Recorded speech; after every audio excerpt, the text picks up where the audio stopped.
de cette édition. Le sursaut panafricaniste des peuples, cet éveil de conscience qui ressurgit est une réalité aujourd'hui dans le continent africain. Comment maintenir ce cap pour une Afrique debout et quel est son enjeu?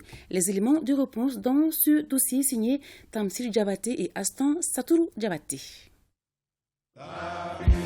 Le panafricanisme des peuples se propage comme une traînée de poudre dans une Afrique qui se réveille et soucieuse de prendre son destin en main. Toute l'Afrique regarde le Mali aujourd'hui. Dans une certaine mesure, le destin de l'Afrique se joue au Mali aujourd'hui. Le Mali prend ainsi le lutte et le phénomène devient contagieux. Et face aux enjeux du moment comme l'impérialisme et néocolonialisme, le peuple malien semble aujourd'hui à l'avant-poste de cet éveil de conscience. En voyant ce peuple qui dit non, trop c'est trop. Mais malheureusement, une partie des élites croit devoir continuer à s'enrichir et à vivre comme elle a vécu tout le temps, en tirant le maximum du profit et des processus de démocratisation qui ont ouvert les yeux des populations.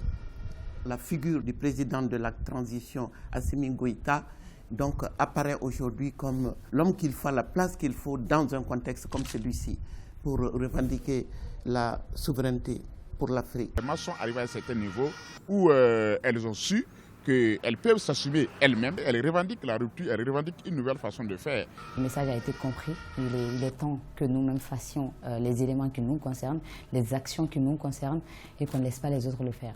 Tout ce que nous voulons faire par et pour nous-mêmes peut être voué à l'échec si nous ne prenons pas compte du fait qu'on entretient aujourd'hui au niveau de l'Afrique l'idée selon laquelle il y a des régimes anticonstitutionnels et illégitimes et dont les luttes des peuples de ces pays ne comptent pas. Ce qui compte, c'est la voie tracée. Et c'est cette voie qui s'impose si nous voulons bénéficier de la manne de la communauté internationale. Et cette nouvelle ère du sursaut panafricain du peuple malien pour faire échouer le modèle dominant va et a inspiré plus d'un à travers le continent africain, notamment le Burkina Faso, la Guinée-Conakry et le Sénégal. Guy Marius Sagnan, l'un des panafricanistes engagés, non moins député à l'Assemblée nationale du Sénégal, et ses pairs tirent la sonnette d'alarme. Dans d'autres pays, les peuples se mobilisent pour pouvoir rejoindre un pays comme le Mali, qui a réussi en fait à chasser l'armée française. Le Mali qui a conscience en fait que pour sortir du sous-développement et de la pauvreté, il faut une refondation. Le cas du Mali nous-mêmes qui nous a beaucoup inspiré parce que nous avons vu que les autorités maliennes ont décidé d'assumer les responsabilités et les Maliens eux-mêmes, dans leur ensemble, ont décidé d'assumer leur souveraineté.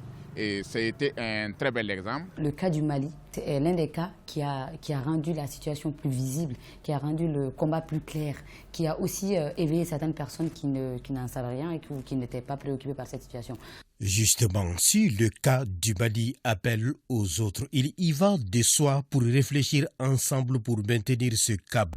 L'enjeu, c'est que si nous ne nous posons pas les bonnes questions, et nous serons réduits ou maintenus, en tout cas dans l'imaginaire politique des dominants et de certains pays frères, et réduits au rang de ventre mou et de moutons noirs.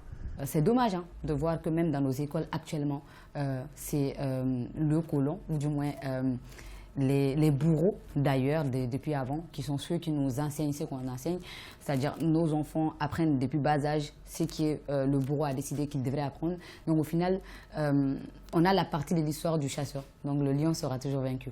Et pour ces panafricanistes avertis, l'occasion est belle pour mettre en œuvre un processus qui accélère l'unité politique du continent. Et cette fois-ci pour le bon, comme l'auraient souhaité les pères de l'indépendance. On se souvient que le départ du dernier soldat français du Mali, et ce que ce départ symbolisait pour nous, pour Modibo.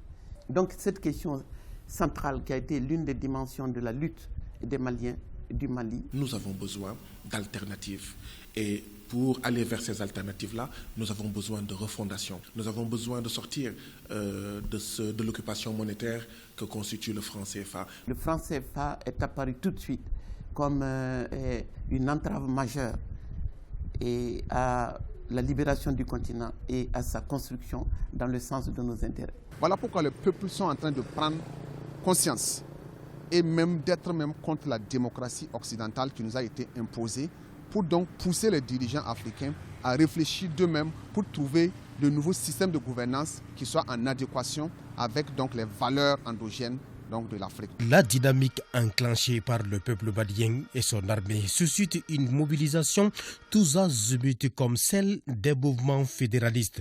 Le Front pour la Révolution populaire et panafricain frappe.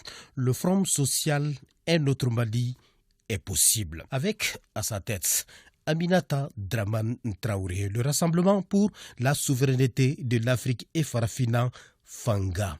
C'est donc le vent d'une Afrique solidaire de son peuple qui souffle et le Mali est debout face à l'adversité. C'est cela aussi le destin.